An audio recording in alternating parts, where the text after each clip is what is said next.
하나님은 일하실 때 하나님이 정하신 때에 일하십니다. 하나님이 정하신 때에 세우신 뜻과 섭리 이루시고 정하신 때에 주신 약속을 이루어 주십니다. 모든 일은 하나님 정하신 때 이루어집니다. 그래서 하나님 때가 되지 않으면 사람이 아무리 애쓰고 노력해도 이루어지지 않습니다. 그러나 하나님의 때가 되면 사람이 부족해도 하나님께서 그 일을 이루어 주십니다. 그래서 중요한 것은 하나님의 때를 아는 것이고 그 하나님의 때에 하나님께 순종하고 부르심에 충성하는 것이 굉장히 중요합니다.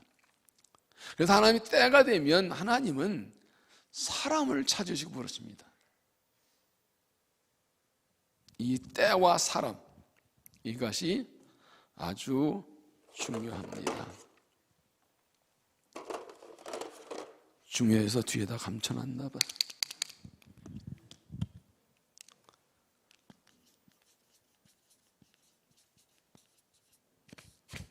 하나님의 때를 아는 것이 굉장히 중요합니다. 하나님의 때를 아는 방법이 여러 가지 있겠지만 하나님의 때가 되면 하나님께서 사람을 찾으십니다. 하나님의 뜻을 이루고 하나님의 섭리 이룰 수 있는 사람들, 하나님의 일에 쓰실 사람들을 찾으시고 부르십니다. 그래서 준비된 사람들은 하나님 나를 부르신다는 것을 깨닫고 느낍니다. 다른 사람들은 앨범 몇 번에도 모르던데 한마디 하면 딱 알아. 이건 날 부르신 소리야. 나보고 나오르신 거야. 이걸 느끼고 깨닫습니다. 이게 준비된 사람입니다. 이걸 성령의 감화라고 그러시죠. 하나님의 쓰실 사람들을 찾아 부르시는데 준비된 사람들은 그거를 알아듣고 나옵니다. 이사야 43장 7절에 보면 내 이름으로 불려지는 모든 자 곧 내가 내 영광 위에 창조한 자를 오게 하라. 그를 내가 지어 그를 내가 만드니라. 하나님께서 우리를 하나님 영광을 위해서 창조하셨다. 하나님 때가 되면 내 영광을 위해 일할 사람들을 찾으십니다. 오라고 부르십니다. 하나님께 부흥을 주실 때도 하나님께서 부흥을 위해 쓰실 사람, 부흥의 도구로 쓸 사람들을 찾으시고 부르십니다. 하나님께서 부흥을 주실 때, 은혜 주실 때 어떤 사람을 찾으시고 쓰시는가요? 그것은 하나님의 은혜를 간절히 사모하는 사람입니다. 오늘 말씀의 제목이 부흥을 사모하라인데 하나님의 은혜를 간절히 사모하는 사람들을 부르셔서 그들을 통해서 부흥을 일으키고 은혜를 주십니다. 부흥을 간절히 바라는 사람.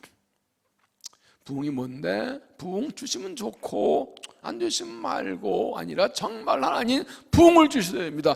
부흥을 사모합니다. 부흥을 주시다고 간절히 사모한 그 사람들 보고 준비됐거나 하고 그를 통해 부흥을 주십니다. 목마른 사람이 우물을 판다고 그러죠. 목마른 사람 우물 안 파요. 목마른 사람 내가 살라니까 우물 막 파야 돼요. 그게 사모하는 거예요. 정말로 하나님의 은혜를 삼아서. 그래서 제가 주일에 광고할 때 금요기도에 나오시죠. 정말 부흥을 간절히 삼는 사람들은 나오시라고, 다 나오라고 제가 안 그랬어요. 부흥을 원하는 사람들은 금요기도 나와서 함께 기도하자고 말씀드렸죠. 우는 아이에게 젖준다는 말이 있는 것처럼 엄마가 누구한테 우는 아이에게 젖을 물리지요. 사모하는 사람 은혜 주시죠. 우리 한국 문학의 지성인 이영 박사, 그분이 예수를 믿고 영성과 지성의 만남이라는 책도 쓰고 했는데 그분 강의가 때 이런 얘기를 하더라고요. 참새가 이제 알을 낳고 둥지에 이렇게 놓고 어미새가 가서 먹이를 먹어서 와서 딱 돌아가면 둥지에서 새들이 다 그러면 어미새는 어떤 새끼한테 그 먹이를 먼저 준다고요? 어떻게 하셨어? 아니 이령 박사 아닌데 어떻게 하셨어? 야, 우리 성도들이 문학 수준이 높은데 그것도 모를까봐 이 크게 벌리는 놈한테 먼저 줘요. 그래요. 그 이 크게 벌린 게 제일 배가 아픈 거거든. 사실 여럿인데 밥 줘 하는 애하고 준 말고 누구 먼저 주겠어요? 당연히죠. 그러니까 하나님께서 누가 내서 간절히 사모하는 사람에게 주시고, 정말 부흥주를 간절히 원하는 그 사람 통해서 은혜를 주시는 거예요. 그 사람 부흥의 도구로 쓰시고 그를 통해 일하시는 것입니다. 이삭이 벌사람들의 시기를 받아서 우물을 빼앗기고 아버지 아브라함이 받던 우물을 갔을 때 벌사람들이 그 우물을 메운 것을 발견했습니다. 그것을 다 파내야 했습니다. 지난주까지 말씀드렸습니다. 하나님의 부흥 역사를 가로막고 성령의 은혜를 가로막는 자신앙의 장애물이 있다. 그 뭐라 그랬습니까? 불신앙이라고 그랬죠. 불신앙. 하나님의 살아계심 믿지 않고, 하나님 성령 하나님의 말씀을 믿지 않고, 그리스도 구원이신 믿지 않고, 하나님의 죄는 하나님의 진노를 믿지 않고, 성령을 믿지 않는 사람, 그 불신앙이, 그것이 부흥의 장애물이라. 이걸 다른 말로 하면 부흥의 가장 장애물은 자족과 자만입니다. 그래서 지옥에도 너무 중요해서 다 숨겨놨어요. 이렇게.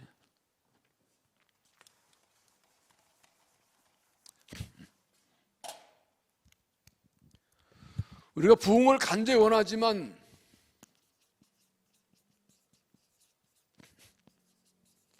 두 가지는, 하나는 불신앙이고 다른 하나는 자족과 자만이라고 해요.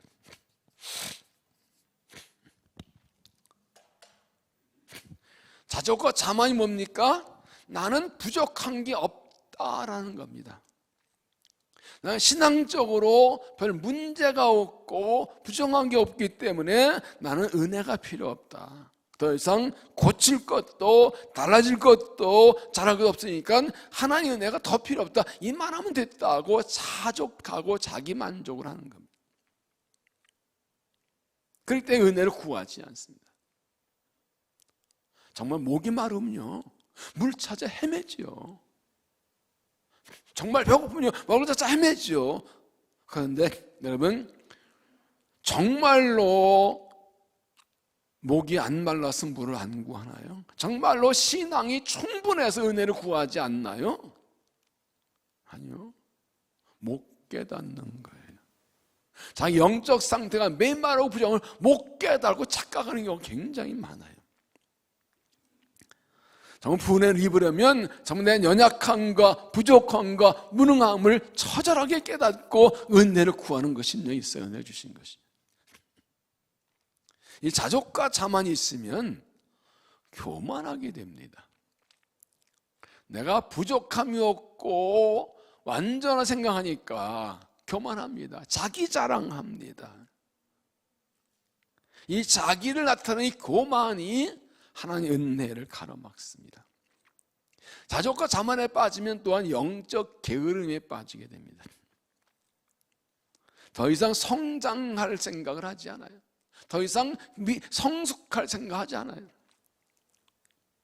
자기의 부족적 영적 필요를 깨달아도 잊어버립니다. 영적 게으름이 있어서 피곤하긴 한데 열심을 내지 않아요. 꼭 그만큼 해야 되겠나? 그렇게 열심히 해야 되겠나? 사실은 병들어 있고 사실은 메말라 있는데 착각하고 있어서 간절히 구하지 않아요. 영적 게으름에 빠져 있어요. 알면서도 열심을 내지 않아요. 그러니까 늘 그 상태에 있어요. 깨달은 것을 실천하려 하지 않아요. 은혜를 구하려 하지 않아요. 영적 게으름에 빠졌다는 건 다른 말로 열정이 식는다는 뜻입니다. 열정이 식었어요. 영적 게으름에 빠지면 어떤 일에 열정과 의욕이 사라집니다. 열심히 하려고 안 그래요. 대충 하려고 그래요. 이만하면 되지. 여기서 뭘 더 하라고. 기도 그만해. 뭘 기도를 더 하라고. 뭘 성경 더 보라고. 뭘 열심히. 그렇게 별로 열심히 안 돼요. 그래서 어떤 일마다 마지못해 하고 열정적으로 미루미루 출진하는 그 열정이 없어요. 그래서 우리가 정말 부흥의 은혜를 경험하려면 자족과 자만에서 벗어나고 내가 얼마나 부족하고 연약하고 미련하고 무능한 죄인지를 철저하게 깨달아야 되고 교만을 벗어버려야 되고 영적 게으름 버리고 정말 은혜를 간절히 사모하고 한 열정이 회복돼야 돼요. 그게 첫 번째는 자신의 부족을 깨닫는 거예요. 몸과 몸을 베는 거죠. 오늘 부흥을 위한 금요기도회 연석금요회에 나오신 여러분, 목말라 나오신 줄로 믿습니다. 은혜를 삼아 나오신 줄로 믿습니다. 하나님 사모하는 영에게 은혜를 주십니다. 부흥은 하나님의 선물입니다. 사람이 노력하고 수고해서 되는 것이 아닙니다. 어떤 일적 조건 갖춰지면 공식적으로 나오는 게 아닙니다. 하나님의 은혜의 선물입니다. 그러나 하나님은 어떤 사람의 은혜를 주시는가? 요한복음 17장 10절 보면 누구도 목마르든 내게로 와서 마시라. 나를 믿는 자는 성경과 같이 그 배에서 생수가 흘러나오리라. 두 가지가 있어요. 목마른 사람은 나온다. 목마른 사람은 나와라. 목마르다는 것은 자기의 부족과 필요를 알고 그걸 채우기를 원하는 거예요. 목마른 사람이 하는 게 나옵니다. 나를 믿는 자, 믿는다는 것은 그 목마를 때 생수를 어디서 얻었는지를 알고 있다는 겁니다. 그러니까 글이 나오는 거예요. 어디 우물이 있는 건 그리 가지요. 목마르거든 나를 믿으면 내게 와라. 그 배에서 생수강이 흘러나오리라. 목마름을 깨닫는 사람, 그 사람 열심히 물을 찾게 돼 있어요. 예배할 때, 말씀 들을 때, 기도할 때 한순간 놓치려 하지 않아요. 은혜 받아야 돼 산다고요. 그리고 믿어요. 하나님께서 은혜 주실 것이라고 믿으면 약속하신 대로 생수의 강이 흘러나게 해주시는 것입니다. 오늘 1절 말씀 보면 하나님이여 사슴이 시냇물을 찾기 갈급한 같이 내 영혼이 주를 찾기에 갈급하나이다. 하나님의 은혜를 간절히 사모하는 심령을 목마른 사슴이 물을 찾기에 갈급한 거죠. 헐떡거리는 것처럼. 여기서 이 목마른 사슴은 새끼 뱉는 암사슴입니다. 원어에는 나오는 게 새끼를 뱉어. 내 목마른 내 새끼도 죽는 거예요. 그러니까 정신없이 물을 얻는 막 찾는 거예요. 그런데 이 사슴은 청각이 발달해서 4km 떨어진 심리 밖의 물속에 듣는다고 합니다. 그거 들면 그냥 달려가는 그 물을 마셔요. 이빨 그걸 먹는데 물을 마셔서 살고 그 맛에 새끼가 산단 말이죠. 목마른 사슴이 시냇물을 찾아 갈고 왔듯이 그런 간절한 심령으로 하나님을 찾는다. 이런 영혼의 목마름과 사모함이 있어야 은혜를 주신다는 것입니다. 그러면 이 하나님의 은혜를 사모하는 믿음, 이 목마름은 어떤 걸 말하는가? 세 가지 말씀인데, 첫째는 하나님을 더 알기를 간절히 원하는 마음. 하나님을 더 알기를 간절히 원하는 마음. 하나님의 사슴이 시냇물을 찾기 갈급한같이 내 영혼이 주를 찾기 갈급하나이다. 잘 보세요. 사슴이 시냇물을 찾는 것처럼 내 필요를 찾는 게 아니라 주를 찾습니다. 내 목마름을 해결하기 위해서 내가 필요한 것들을 찾는 것이 아니라 주를 찾습니다. 주가 내 목마름의 근원이십니다. 주가 복의 근원이십니다. 나는 하나님을 찾습니다. 내 육신의 필요, 내 개인의 필요를 찾는 것이 아니라 하나님을 찾습니다.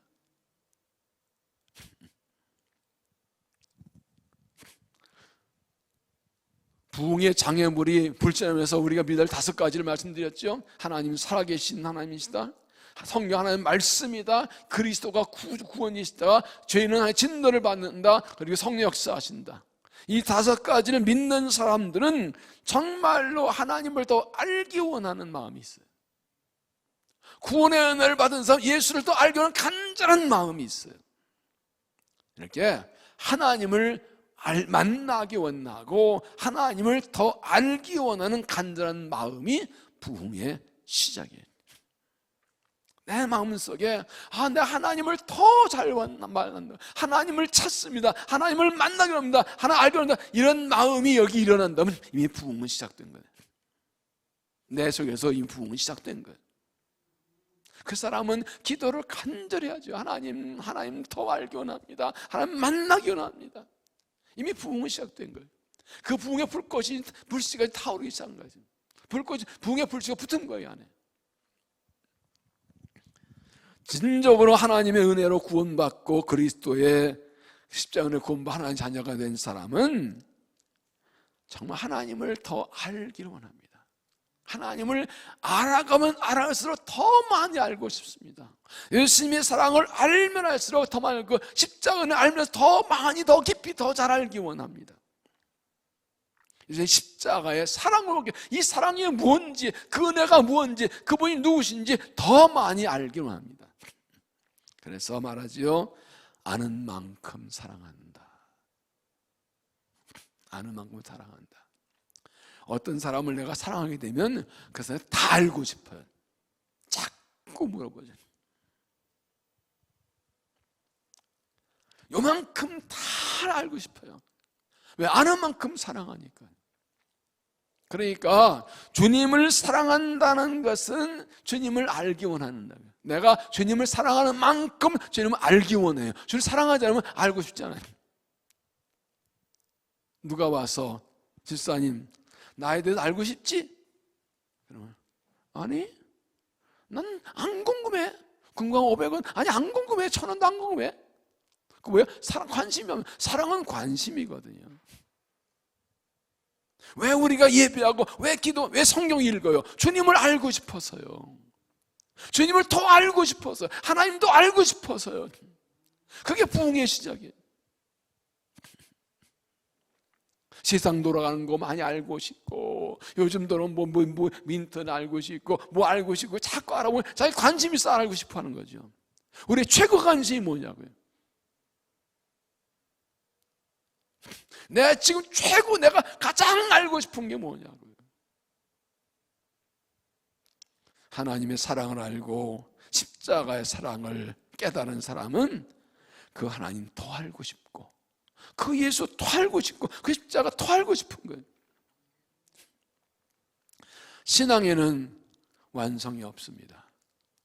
그리고 신앙생활은 평생의 여정, 죽을 때까지 하는 겁니다. 10년 믿었더니 다 안다? 이는 아닙니다. 예수님이 10년이든 50년이든 죽을 때까지 우리는 신앙의 완성은 없습니다. 주 앞에 서는 그날까지, 죽는 그날까지 우리는 계속해서 신앙이 자라야 되고 주님을 더 점나 알아가기를 힘써야 됩니다. 에베소 1장 17절을 보면 우리 주 예수 그리스도의 하나님의 영광의 아버지께서 지어 계시성을 너희에게 주사 하나님을 알게 하시고 너희 마음을 밝히사 그의 부르심의 소망이 무엇이며 성도 안에서 그의 영광의 풍성이 무엇이며 그의 힘의 위력으로 역사하시는 따라 맨눈에 배우신 능력이 지극히 어떠한 걸 알게 하였구나. 사도 바울 에베소 교회에서 하나님을 알기 원한다고 간절히 기도합니다. 너희가 하나님을 알기를, 하나님께서 지혜신에서 하나님을 알게 하시고 한다. 하나님을 알아라 알아라 알아라 말합니다. 우리의 신앙 성장의 목표는 예수 그리스도입니다. 에베소 4장 13절에 우리가 다 하나님의 아들을 믿는 것과 아는 것이 하나가 되어 온전한 사람을 이루고 오직 그리스도의 장성 분량이 충만하게 이르리니 오직 사랑 안에서 참된 것을 하여 범사에 그에게 잘할지라 그는 그만 곧 그리스도라. 우리는 그리스도에게까지 잘하기를 힘쓰는 겁니다. 그리스도가 그리스도의 장성 분량에 충만하게 이르도록 계속 성장해 나가야 됩니다. 그러려면 주님을 많이 알아야 되는 겁니다. 사도 바울은 최고의 신의 경지에 들어간 사람이었지만, 고린도 10장에 보면 삼중도 갔다 와서 신비한 비밀을 안 사람이었지만 결코 자신의 신앙이 완전하거나 완성됐다고 말한 적이 없습니다. 빌립보서 3장 12절 보면 내가 이미 얻었담도 아니요 언제 이뤘담도 아니라 오직 내가 그리스도께 잡힌 바 된 그것을 잡으려 달려가노라. 형제들아 나 아직 내가 잡은 줄 여기지 아니하고 오직 한 일 즉 뒤에 있는 것은 잊어버리고 앞에 있는 것을 잡으려고 푯대를 향하여 그리스도 예수 안에서 하나님이 부르신 부름의 상을 위하여 달려가더라. 그는 아직 잡은 적이 않다. 아직 나는 완성되지 않았다고 계속 앞으로 달려간다. 내 신앙 아직 멀었다. 아직 멀었다. 계속 신앙생활이고 주님에 달려나간다고 말합니다. 사도 바울은 엄청난 일을 했으면서 불구하고 그가 가장 원하는 것은 예수를 더 알고 예수를 더 많이 달려가는 것입니다. 일 많이 하는 것도 중요하지만 더 중요한 것은 예수님을 많이 알아가고 예수를 닮아가는 거예요. 이렇게 우리에게 하나님을 더 알기 원하고 예수 더 알기 원하는 주를 더 간절한 열망과 소망이 있을 때 하나님께서 부흥의 은혜를 주십니다. 원하지 않는데 줄 이유가 있나요? 간절 원하지 않는데 줄 이유가 있나요? 간절 원하지 않으면 그냥 조금만 줘도 감사하고 고맙다 한 거래요. 필요한 사람에게 주는 거죠. 필요한 사람에게 주는 거죠. 아까 저 뒤에 앉아 기도하면서 하나님 이 밤에 은혜를 간절히 사모하여 원하는 모든 한 사람에게 하나님 은혜를 달라고 기도했습니다. 사모해 나온 사람들이니까, 주여 내가 못 산다고 정말 하나님 더 알기 원하는 사람들이니까. 453장 찬송이 있지요. 예수 알기 원하네 크고도 넓은 은혜와 대속해 주신 사랑을 간절히 알기 원하네. 내 평생의 소원, 내 평생의 소원, 대속해 주신 사랑을 간절히 알기 원하네. 성령이 스승되셔서 진리를 가르치시고 거룩한 뜻을 깨달아 예수를 알게 하소서. 내 평생의 소원, 내 평생의 소원, 대속해 주신 사랑을 간절히 알기 원하네. 이 찬송 가사 하나하나가 얼마나 우리의 가슴에 스며듭니까? 예수도 알기 원합니다. 내가 죽었다 깨어나버리지만 조금이라도 더 많이 원합니다. 내가 평생의 소원이 예수님도 알기 원합니다. 하나님도 알기 원합니다. 내 영혼이 몽사스님의 신을 찾듯이 간절히 주님을 찾고 주를 만나기 원합니다. 하나님을 간절히 만나기 원하고 하나님을 간절히 찾고 하나님을 더 알기 원하는 간절한 심령으로 은혜를 구해서 목마른 자에게 생수를 주시는 부흥의 은혜를 경험하는 믿음이 되시기를 바랍니다. 두 번째는 하나님의 영광을 위한 관심과 열망. 하나님의 영광을 위한 관심과 열망. 2절 내 영혼이 하나님 곧 살아계신 하나님을 갈망하나니 내가 어느 때에 나아가서 하나님의 얼굴을 배워할까? 사람들이 종일 내게 하는 말이 네 하나님이 어디 있느냐 하오니 내 눈물이 주여로 내 음식이 되었도다. 1절과 2절에 하나님을 만나기를 간절히 원한다고 하는데 언제 하나님을 만날 수 있다고 하는데 이어진 말씀이 사람들이 종일 우리 나한테 말하기를 너는 어디 있느냐? 그래서 내가 눈물 팔종일 눈물을 흘린다고요. 부흥이 무엇입니까? 하나님께서 우리에게 나타나시고 인지하시는 것. 우리가 간절히 바라는 부흥은 하나님 만나는 겁니다. 하나님 부흥 만나는 것은 하나님 영광 경험하는 것입니다. 이게 하나님 우리 부흥 주신 목적입니다. 부흥을 주실 때 우리가 하나님 만나고 하나님 영광을 오고 하나님을 찬양해야 됩니다. 하나님 은혜를 주면 하나님을 찬양해야 됩니다. 하나님 만났다. 나에게 보이셨다. 하나님 우리에게 부흥을 주신 목적은 하나님의 영광을 보고 하나님을 경배하고 찬양하게 하시려는 거예요. 여호수아 4장 보면 하나님께 이스라엘 백성을 요단강을 갈라서 거룩히 건너하신 후에 여호수아에게 그 요단강에서 돌 12개를 가져다 장막 앞에 놓으라 해서 이렇게 말씀하십니다. 이스라엘 자손들에게 말하 이르되 후일에 너희 자손들이 그대 아버지에게 묻기를 이 돌들 무슨 뜻이냐니까 하거든 너희는 너희의 자손들에게 알게 하여 이르기를 이스라엘이 마른 땅을 밟고 요단을 건넜습니다. 너희 하나님 여호와께서 요단물을 너희 앞에서 마르게 하사 너희를 건너게 하신 것은 너희 하나님 여호와께서 우리 앞에 홍해를 말리고 우리를 건너게 하셨다니 이는 땅의 모든 백성에게 여호와의 손이 강한 것을 알게 하며 너희가 너희 하나님 여호와를 항상 경외하게 하십니다.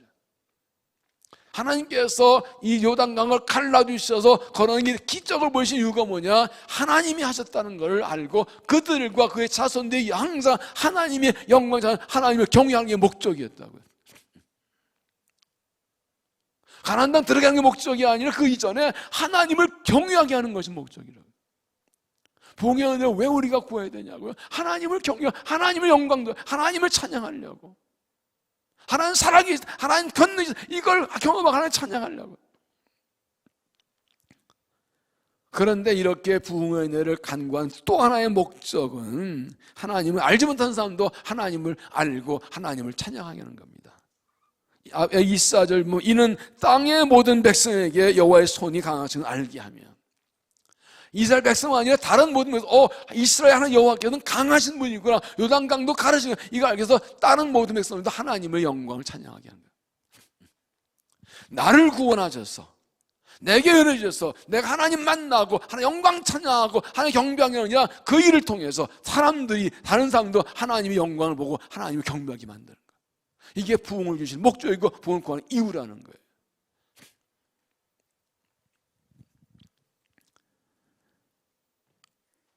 이 말씀이 왜 중요한가 하면, 오늘날 하나님 이름이 거룩히 여김받지 못하는 현실, 교회가 사람들에게 비난 조롱당한 현실 때문입니다. 우리가 내가 하나님 영광을 보고 주의 응천을 보기 원하는 마음과 동시에 저 하나님 이름을 조롱하고 모욕하는 사람들, 그 사람들 앞에 하나님 영광을 보여서 그들도 하나님을 찬양하게 해달라고, 이 믿지 않는 사람들에게 영광을 보여달라고, 하나님 사랑을 보여달라고, 그래서 부흥을 구하는 거예요. 그거 외에는 하나님 이름 우리가 하나님 영광을 회복할 길이 없어요. 하나님 영광을 나타내 주시고 권능을 나타내 주시고 은혜를 주셔야 되는 거예요. 3절 다시 보세요. 사람들이 종일 내게 하는 말이 내 하나님이 어디 있느냐 하오니 내 눈물이 저 내 음식이 되었도다. 하나님이 계시다, 보여줘봐. 하나님 어디 있어? 하나님 조롱하는데 미치겠어. 내 눈물 종일 것 때문에 속상의 눈물을 흘리는 거예요. 사람들 하나님 이름을 모욕하는 게 너무 속상한 거예요. 10절에도 내 뼈를 찌르는 칼같이 내 대적이 나를 비방하여 늘 내게 말하기를 네 하나님 어디 있냐 하도다. 하나님 살아계신다고 보여줘봐. 그 말이 내 뼈를 찌르는 거 너무 아프고 오는 거예요. 하나님 이름 모욕하고 하나님 살아계시니 맞냐 그러는데 미치겠는 거예요. 잠도 안 오고 음식도 안 오고 눈물만 오고 뼈 찌르는 것 같아. 칼로 나를 찌르는 것 같은 거예요. 그래서 하나님 영광을 보여주세요. 우리에게 부흥을 주세요. 은혜를 주셔서 하나님 살아계신 보여주시고 영광을 회복해 주세요 라고 간절히 구하는 겁니다. 이게 목마른 거 사모함이에요.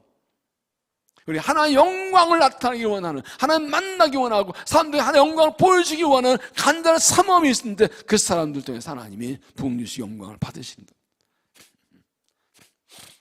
정말로 이 악한 세상에서 사람들이 교회를 비난하고 조롱하고 욕하고 하나님의 이름을 모욕하는 것 보때 가슴이 아파 못 견디는 마음, 그것 때문에 눈물을 흘리며 기도하는 마음. 오늘 말씀드렸지만 몇 년 전에 모 교단이 막 분쟁이 있어서 법원에서 안 믿은 불신자 변호사를 그 교단 대표로 행정적으로 세워줬어요. 와, 너무 가슴 아파서 며칠을 울었어요. 새벽마다. 하나님 이게 뭡니까? 이게 뭡니까? 교회가 여기까지 왔습니까?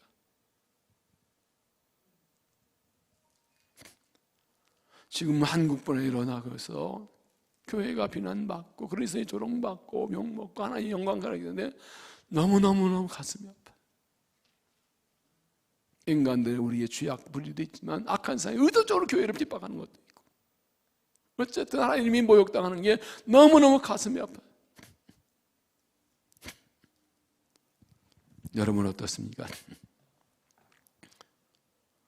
유난히 지금 한국 교회가 코로나 팬데믹이 되면서 잘못한 것도 있지만 많은 비난과 조롱을 받고 비탄을 받고 하나의 이름이 거룩한 요구를 받는 이 상실, 그것 때문에 가슴 아파 눈물 하나님 영광 회복해달라고 은혜달라고 눈물을 몇 기도해 본 적이 있습니까?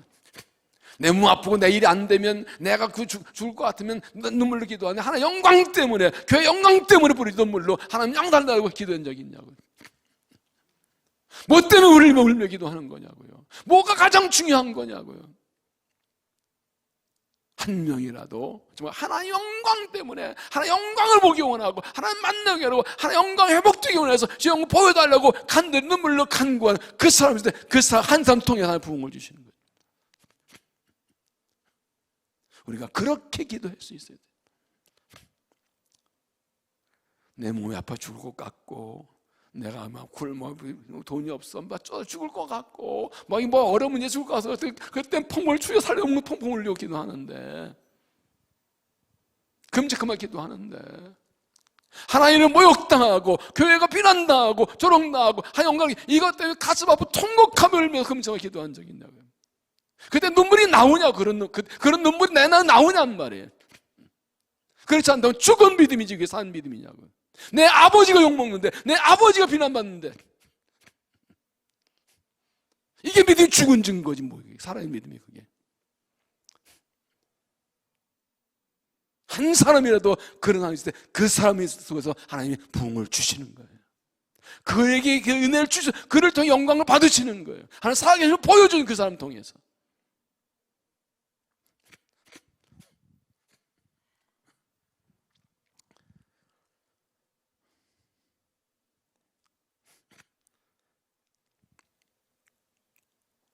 교회 안에서도 교계를 보면서 여러 개를 다녀보면서 저건 아니다 싶어가지고 가슴 아파 울며 기도하는 여러분이 막 화가 나요. 왜 그리스도인이 저래야 되냐, 저런 욕을 먹지, 막 속상한 적이 많아요. 교회 역사를 보면 영주복이 일어나기 직전에 교회가 힘을 잃고, 그래서 힘을 잃을 때가 대부분이었습니다. 능력 열매는 교회와 그들 때문에 비난받고 지탄받고 하나님 이름의 영광 가는 경우가 많았습니다. 그럴 때에 그 중에 진실하고 순수한 믿음의 사람들이, 소수 사람들이 간절히 은혜를 구한 거예요. 하나님 이건 아니지요. 교회를 살려주시고 다시 은혜 주셔서 한 영광이 회복되게 하고 간절히 소원하는 그 소수의 몇몇 사람들, 그들 때문에 부흥을 주신 거예요. 남아있는 사람들, 그러도 같은 사람들, 그건 아니라고 하는 말. 보이지 않는 것에서 몇몇이 모여서 하나님 정말로 부흥을 달라고, 다시 회복시켜달라고, 영광 회복해달라고, 다시 하나님 살아계신 보여주시고 교회 영광을 나타나고 하나님 영광 받아달라고, 그러게 은혜 달라고 간절히 구하는 그들 때문에 부흥을 주신 거죠. 하나님께서 그들의 기도를 들으시고 부흥 주셔서 하나님을 나타나고 죄인들이 회개하고 돌아오고 사람들이 변화되는 역사 나타나고, 여기 영적 부흥이 있어서 더 이상 교회 밖 사람들이 교회를 조롱하지 못합니다. 하나님의 이름을 조롱하지 못합니다. 하나님 살아계신과 전능하신 보고 죄인이 회개하고 돌아오고 삶이 변화되는 걸 보았다고요. 열매 보니까 맞다고 하나님 영광 돌리기 시작했지요.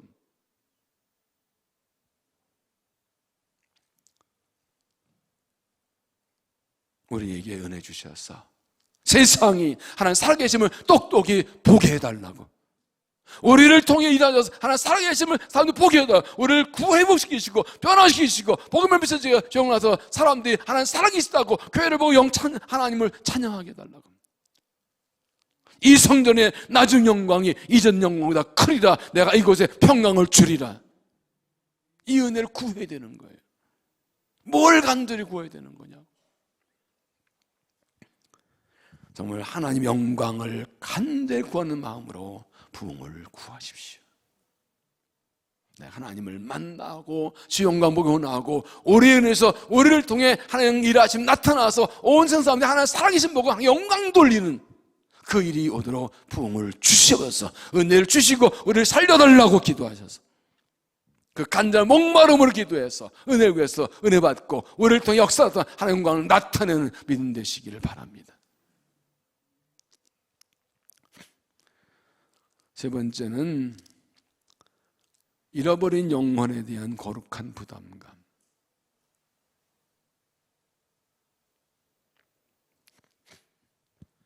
잃어버린 영혼에 대한 거룩한 부담감. 3절, 사람들이 종이를 내게 하는 말이 네 하나님이 어디니 하오니 내 눈물이 주여로 내 음식이 되었도다. 사람들이 하나님 어디 있냐고 할 때 하나 영광이 가려져서 눈물 흘리는데, 또 하나 감춰진 비밀이 무엇인가 하면 그들의 불신앙 때문에 눈물 흘리는 것입니다.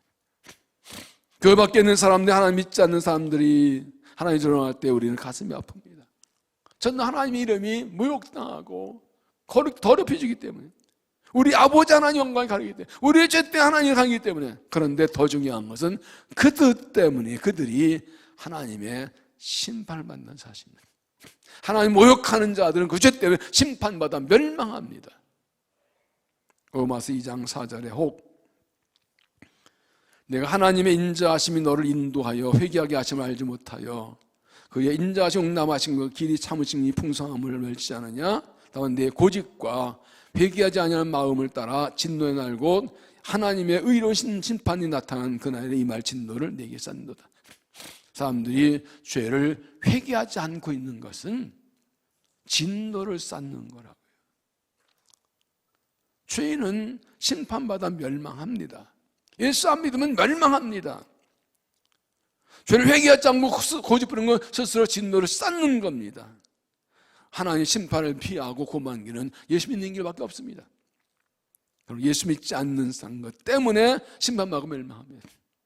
요한복음 3장에 보면 그 아들 믿는 자는 그 아들 때문에 고만한 것이고 믿지 않는 자는 이미 심판을 받은 것이라고 했어요.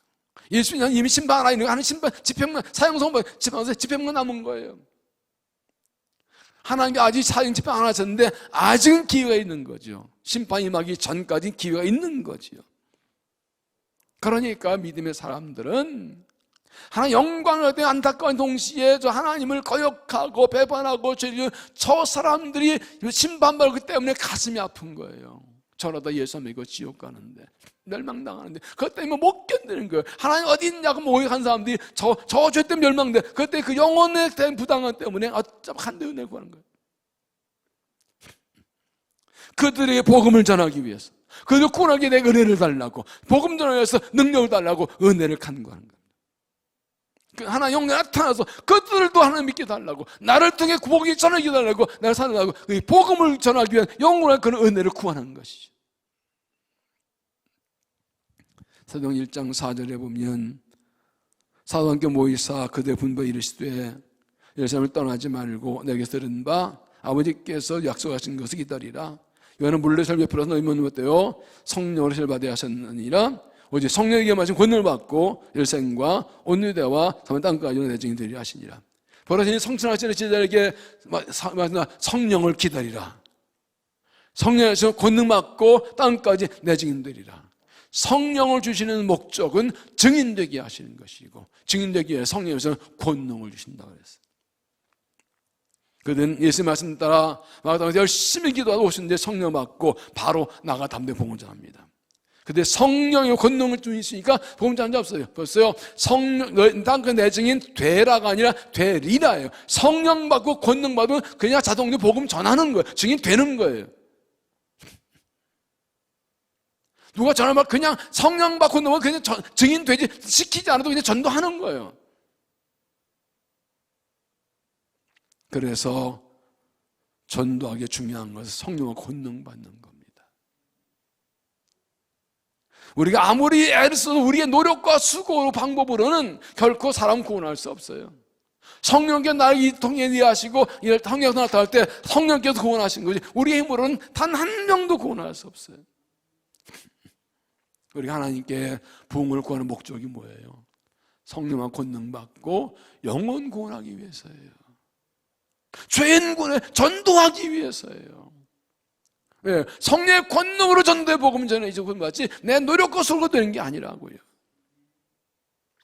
우리가 이러면 너를 부담 가지고 저 영혼 구원해야 되는데, 저 영혼 구원했는데 그걸 걸어가 부담감 가지고 그 영혼 구원을 위해서 간절히 구하면 하나님의 목적 맞기 때문에 은혜를 주십니다. 정말 영혼을 사랑하는 사람들은 그 은혜를 구하게 되어 있어요.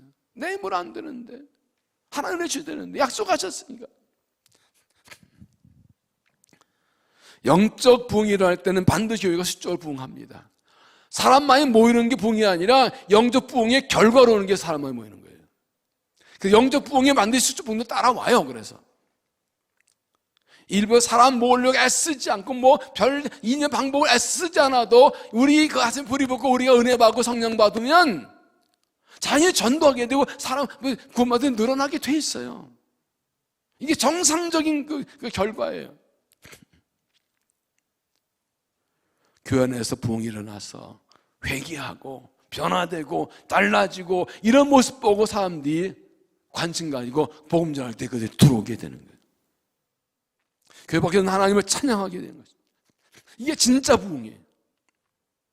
성령 관계없이 뭐 난리치고 선물 주고 뭐 행사하고 뭐 해가지고 그게 부흥이 아니라, 그렇게 모아놓은 건 그냥 오늘 또 사라져요. 그 핵심에 다 그거 틀리게 그 중심에는 성령 받고 권능 받고 성령 역사 다 부흥해서 이게 필요해요. 영적 부흥이라는 이런 그래서 굳이 영적 부흥이라고 하는 이유가 거기 있어요. 그냥 부흥으로서의 숫자를 생각할까봐. 영적 부흥이 가슴에 일어나야 그 다음에 이제 성령 역사로 복음전할 때 사람들이 전도돼서 들어오는 역사가 나고, 우리가 이제 부흥의 은혜 받고 우리 다시 달라지고 은혜 충만할 때 사람들이 내 말에 전도해서 그 말에 힘이 있고 달려오는 거지. 아무리 성령의 은혜 충만하지만 별 말을 다 해도 사람들이 안 들어요. 움직이지 않아요. 그러나 기도하고 성령 받고 나가면 한마디 움직인다고 사람들이.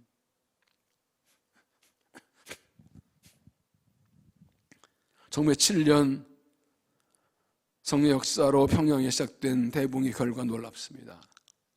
어느 선교사의 보고에 하면 장로교는 1906년 7년 사이에 세례수가 12,506명에서 15,97명으로 29% 증가했고, 원익교회는 4587명에서 59,710명으로 15,200명이 증가했고, 그래서 교인 수는 54,907명에서 73,844명으로 증가했습니다.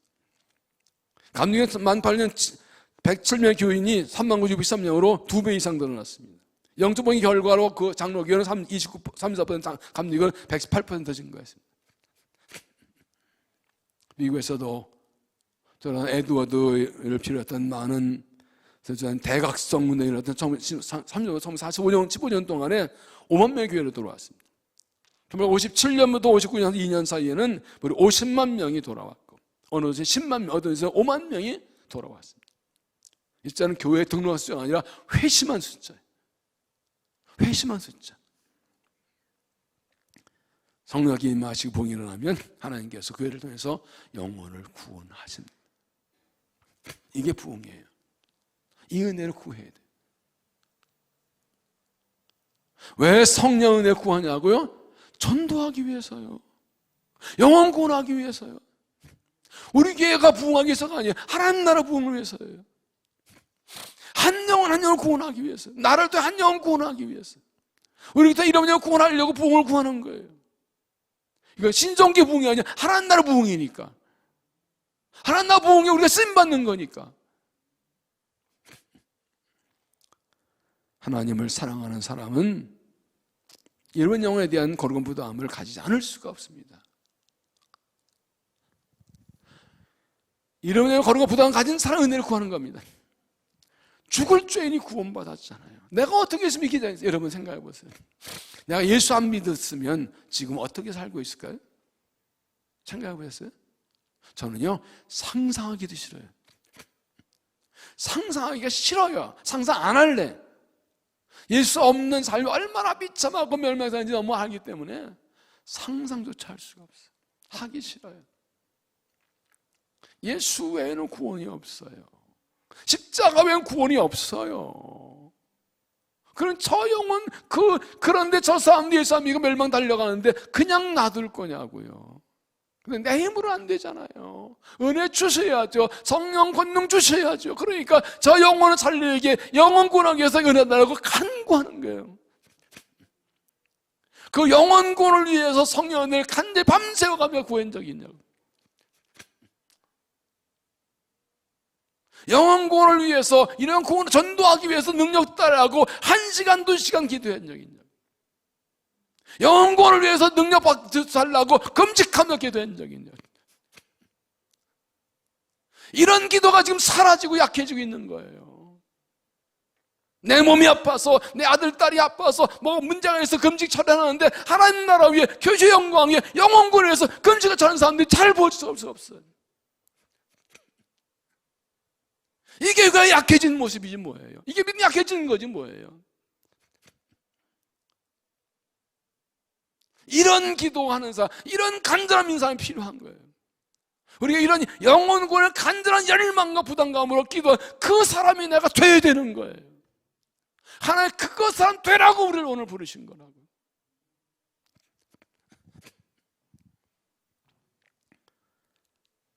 잃어버린 영혼에 대한 거룩한 부담감이 있는 사람은 성령의 은혜를 구하지 않을 수가 없습니다. 그들의 은혜를 기도하지 않을 수 없습니다.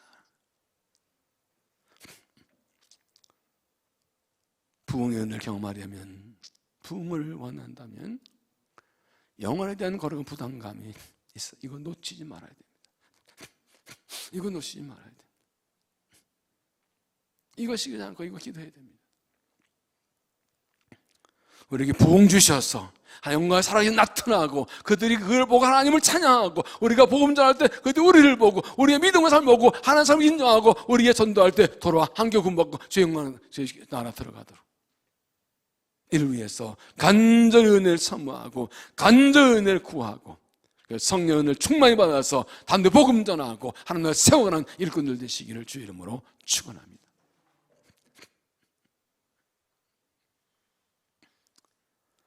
부흥이 무엇입니까? 우리가 신예복음을 위해서 기도하면서 계속 기도를 하는데, 좀 정리를 합시다. 부흥은 예배의 부흥, 말씀의 부흥, 기도의 부흥입니다.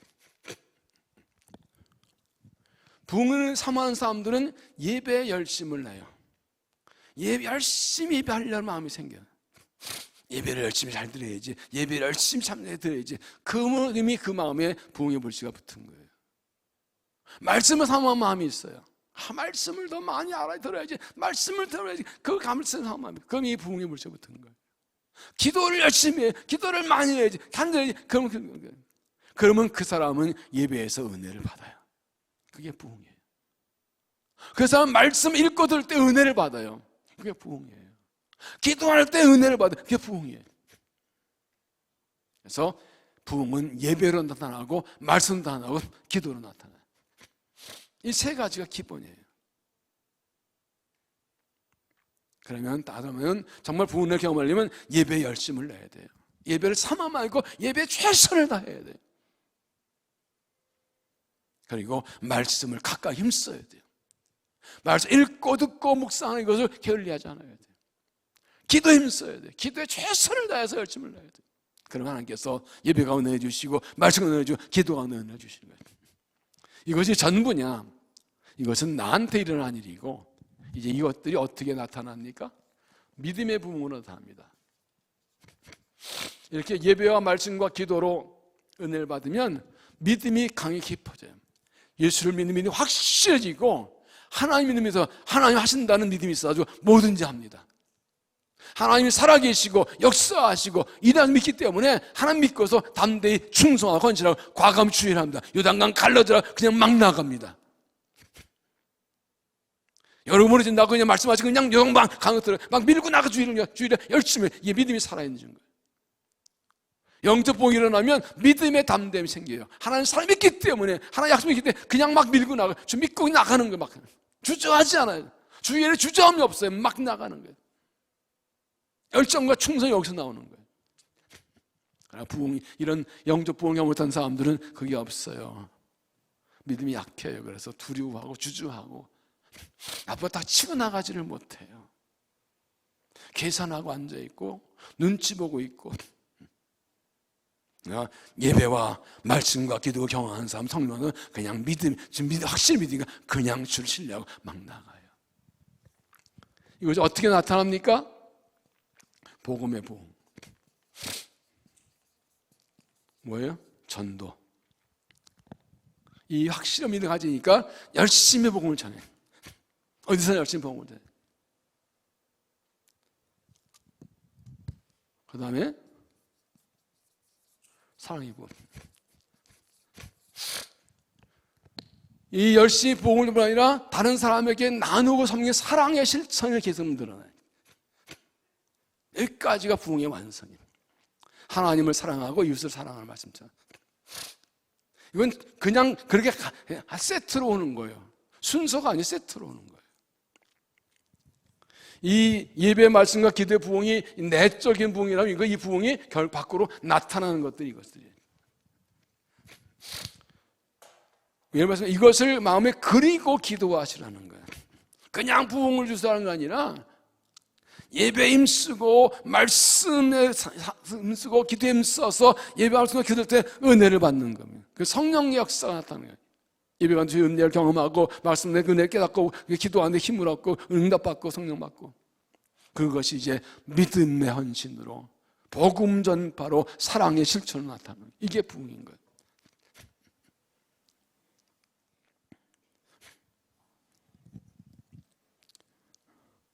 하나님 부흥을 사모하는 사람을 주신다고 했습니다.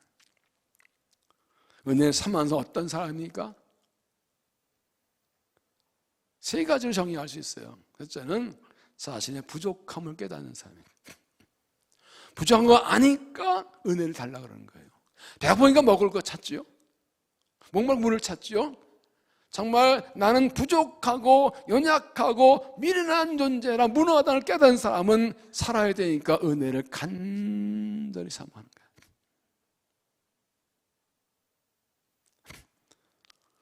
또 하나는 자신의 사명을 깨닫는 사람이에요. 내게 주신 사명이 뭔지를 아는 사람, 그 사명을 위해서 은혜를 구하는 거예요. 하나님 나를 세우고 복음 전하는 이 사명이 셨다. 이 사명은 큰데 나는 부족하다고, 주의 은혜 못 산다, 안 된다고. 그러니까 은혜를 구하는 거예요. 하나님께, 예수님께서 제자들에게 하나님 나라의 사명을 주시고 성령을 기도하라 하신 것처럼 성령 역사 아니면 사명한다고 했으니까 사명을 깨닫는 사람은 그 사명을 은혜를 구하는 거예요. 사명감이 없는 사람들은, 비전이 약한 사람은 은혜 구하지 않아요. 뭐 할 일이 없는데 뭘 필요한 게 뭐가 있어요? 할 일이 있어야 필요한 게 있지. 내 영광의 창조가 되는 것처럼 하나님의 영광 부름받으니 사명이 확실한 사람이 은혜를 간절히 사모하게 됐어요. 사명이 약한 사람은 구하지 않아. 별로 주심이 아니면 말고 사명을 붙들어야 돼. 또 하나는 주님을 사랑하는 사람. 주님을 사랑하는 사람. 주님을 깊이 사랑하니까 주님을 더 알기 원하고 주를 더 잘 참기 원해서 은혜를 간구하는 거예요. 이 세 가지가 사모하는 사람의 특징이에요. 자신의 부족을 깨닫는 사람, 사명을 깨닫는 사람, 주님을 깊이 사랑하는 사람.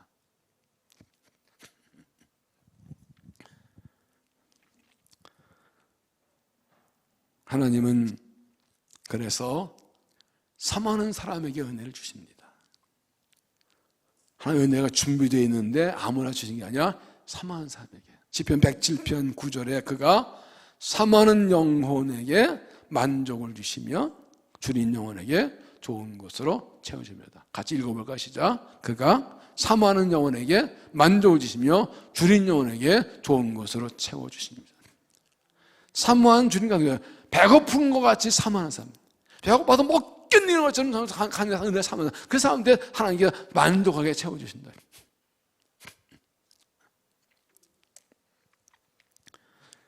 영혼의 목마름을 가진다는 것은 관심의 초점이 나에게서 하나님께로 옮겨가는 겁니다.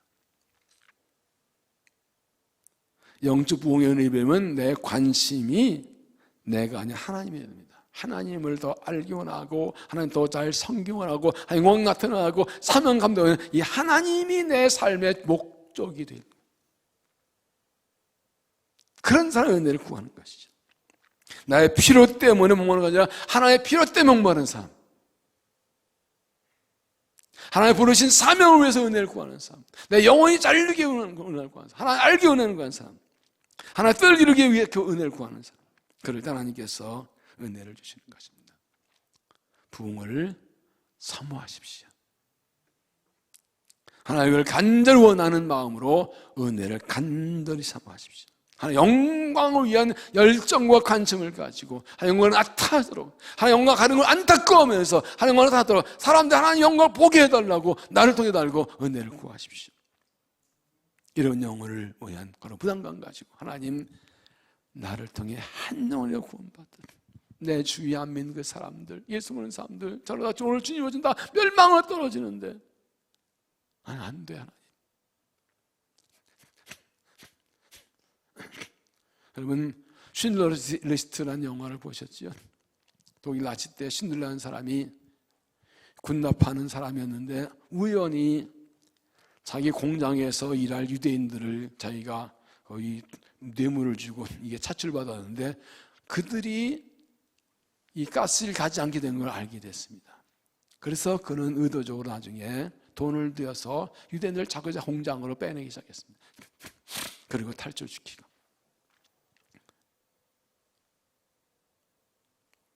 연대가 끝난 후에 이 신신들 때문에 살아가는 사람들이 그를 불러서 고맙다 그러면서 금반지 하나를 주었어요.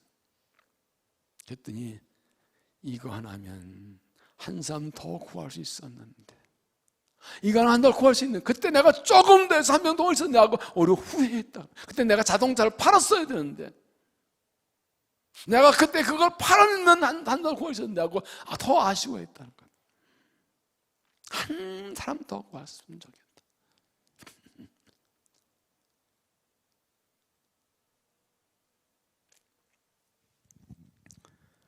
하나님께서 우리 영혼의 목마름을 보시고 은혜를 간절히 사모하고 주의 영광을 구하고 사명을 위하여 간절히 모시고 성령의 은혜를 주시고 부흥을 주셔서 충만을 받아서 사명 감당하고 영광을 타는 귀한 믿음 되시기를 주의 이름으로 축원합니다. 기도하시겠습니다. 하나님, 부흥을 사모합니다. 은혜 주시기를 간절히 사모합니다. 목마른 사슴처럼 하나님을 간절히 갈망합니다.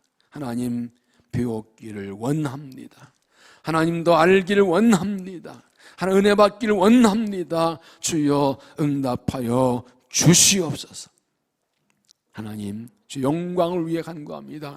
이 땅에 하나님 영광이 가리워질 때에 우리에게 은혜 주를 살려주셔서 하나님 영광을 나타내 주시옵소서. 그래야 사람들이 우리를 보고 하나님 영광 보고 주께 돌아와 구원받도록 우리를 사용하여 주시옵소서. 우리 교회 부흥을 주시옵소서. 한국교회 부흥을 주어서 내가 그 한 사람 되게 하셔서 내게 무릎을 치시고 나에게 은혜 주셔서 나를 통해 일하셔서 영광받아 주옵소서. 이 밤에 우리를 만나주시고 우리에게 새 은혜를 더하여 주시옵소서. 예수님 이름으로 간절히 기도하옵나이다. 아멘.